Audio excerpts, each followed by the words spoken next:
Hi everyone, my name is Desire Ainebyoona. I'm from Kanungu district and I am an alumni from the Mastercard beneficiary program, and I am really happy that Mastercard had such a consideration to make sure that people like me, people like us have something out of their life, and it's indeed a pleasure. And before I can say anything, I would love to say thank you to Mastercard Foundation for this opportunity, a life-changing opportunity, and thank you to Forward Uganda for accepting to be used by Mastercard to offer such opportunities to girls or ladies like me. Sharing my story after I was in the hands of Forward Uganda and Mastercard, I really found it starting from the EOP. Coming from a background with low self-esteem, coming from a background where, I was not exposed, starting right from the EOP, I managed to receive an orientation that opened the locks that I didn't know were there, and opened me to a new world that I didn't know existed. And right from the EOP, when I reached university, things take time. And when I reached the university, I started feeling that there was a change between a me before Mastercard and a me now. And I started engaging in different things at the university. And right in my year one, when I reached the university, I realized that by what Fawe had done to me, I owed it to the community to give back.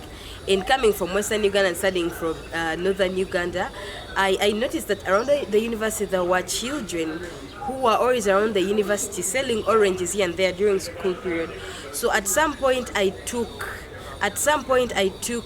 interest and asked one of them. I remember I was called the chair. I'm like, why are you selling oranges during school time? And the answer was, I would love to generate school fees. And when I asked how much, it was 25,000. And I know I did not have much, but 25,000 Ugandan shillings wouldn't be that much money for a kid to go to school. So what I did was to mobilize my friends. I'm like, we can help this kid go back to school. But then when I extensively went to their home, because they stayed around the university, I went to their home and found out that it was not only him, there are other kids where they were playing from. So I asked my friends, and we formed like a CBO called They Need Us, where we started collecting money, collecting books, and talking to these kids and taking them back to school and supporting them at least to finish the primary 7, which is the basic primary education. And this speaks volumes because Mastercard picked me from somewhere, and I took the initiative to see that if I had the power to advocate, even if I did not have a lot of money or something, or I did not probably know a lot of people in Gulu, I used the resources around me, which was mostly the social capital, my classmates, and we managed to do something for some of these students. And I can ably say that at least 5 students, five kids, they were just children, they were able to complete primary education through the Need Us, which was just friends contributing and talking to them, and you can do this, you can make it. But along the way I realized that there is a lot to be done. And a specific experience is that I met a girl who was in senior 3, and she had dropped out of school, and she was really so intelligent because she didn't have school fees. And the dad had passed on because he was a drunkard, and before he died he sold the land, and the girl had no option but to get pregnant. And in the bad part, the worst part was that she was impregnated by a university student because she was staying around the university. And it so touched me that then I realized that what I am offering is not a retainable solution. What I'm offering will not last long. But then at least that was already done. And so I decided, I'm like, let me take it a notch higher and try to engage in leadership. Maybe it would do something. And this is just me taking you through my endeavors at campus and what I went through and what I tried to do so that at least people would benefit from me.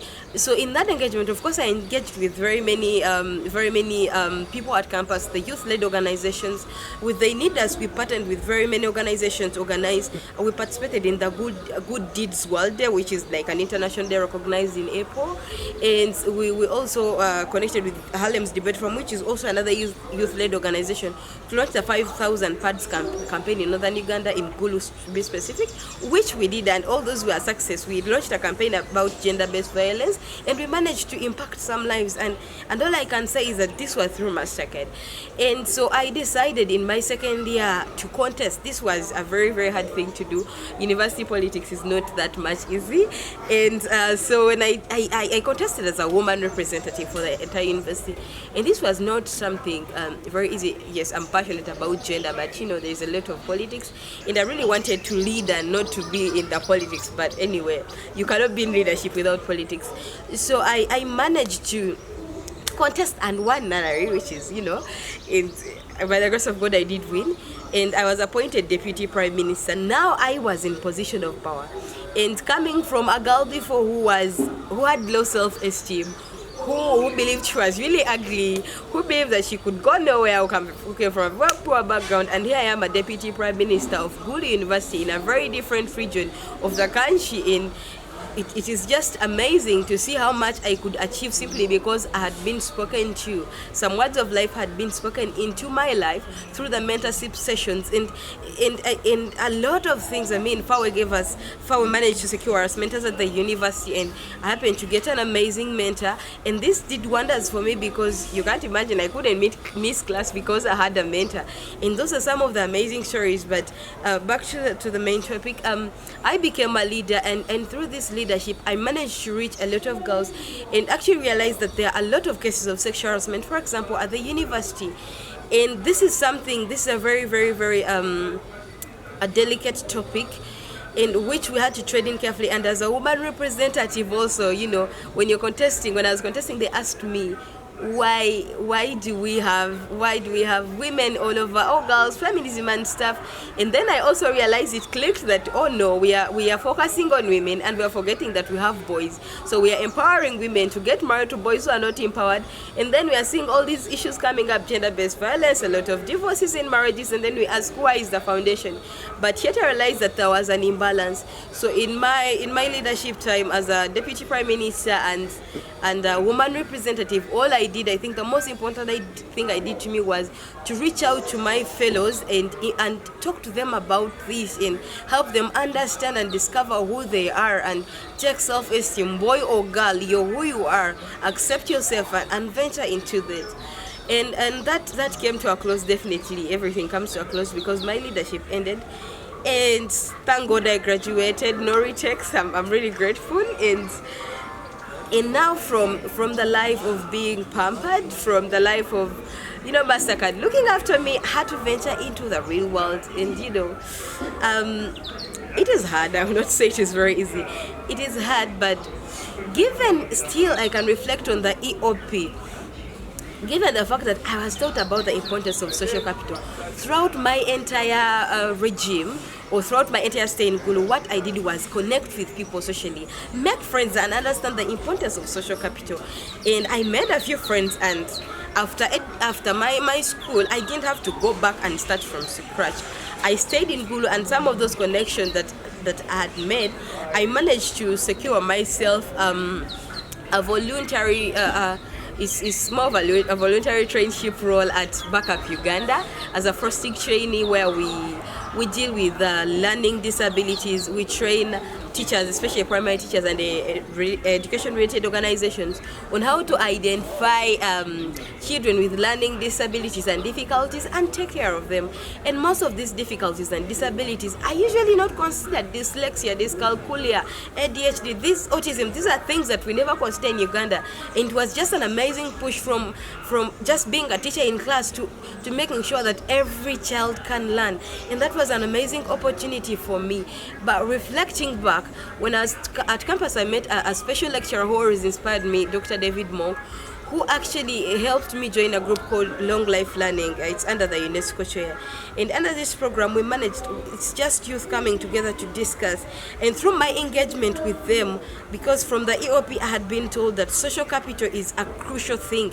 If you want to be successful, I mean, people are a resource that you can exploit and it pushes you towards a success. And from this group, and because some of them are natives, it's how I got to get rooted in Gulu. And we usually meet and discuss things like entrepreneurship, sustainable entrepreneurship, youth employment, agriculture, mental health, and this has been an amazing venture for me from the moment of coming to just being part of the group, and just being someone who has been dropped in Gulu to getting integrated into something bigger than me, that we sit down as youth and discuss actually issues that matter, issues that affect directly our lives. One of my my most recent ventures was we sat down and we talked about what should be the next plan as lifelong learners in the Open Learning Cafe, and the idea that came up was about mental health, and realized that in Africa, it is depression is not a thing. Like, how do you get depressed? But then very many people are depressed. Very many people are stressed, and sometimes these are suicidal cases. In my 6-month range before after teaching practice to graduation, and I did not have a job, and I realized how hard it was for me as a person who considered myself having a lot of social capital and a lot of friends, how hard it was for me to get a job, and it frustrated me. I was really stressed out. I could definitely say I was depressed. But then we sat down and mental health came up as an issue that everyone was looking at, and we organized a successful motion about mental health. And it was really an amazing venture to understand that yes, youth are there facing things, but they need a safe space, an open learning space where they can talk about their issues without being judged, where they can talk about their issues and they are understood rather than judged. Because what do they say? The hooligans, the youth are considered hooligans today.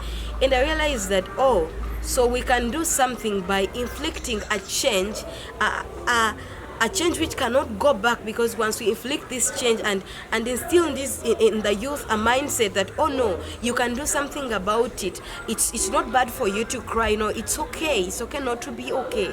These are strong messages. These are wonderful messages that I've tried to convey to my fellow youth, and all this has been gotten through the mentorship program, the extended orientation programs, the various people that I've talked to and I've connected through the Mastercard Foundation and for Uganda, and for that I'm forever grateful. And I think one of the most important things for me is that as the youth, we should be able, just as people, not just as youth, we should be able to drop the formalities and we just be able to help one another and remember that we are human. And just like Mastercard did to us, I might not be able to reach a very big audience just like Mastercard, but impacting one life through any way you can is a very important thing for me. Thanks so much, Mastercard Foundation.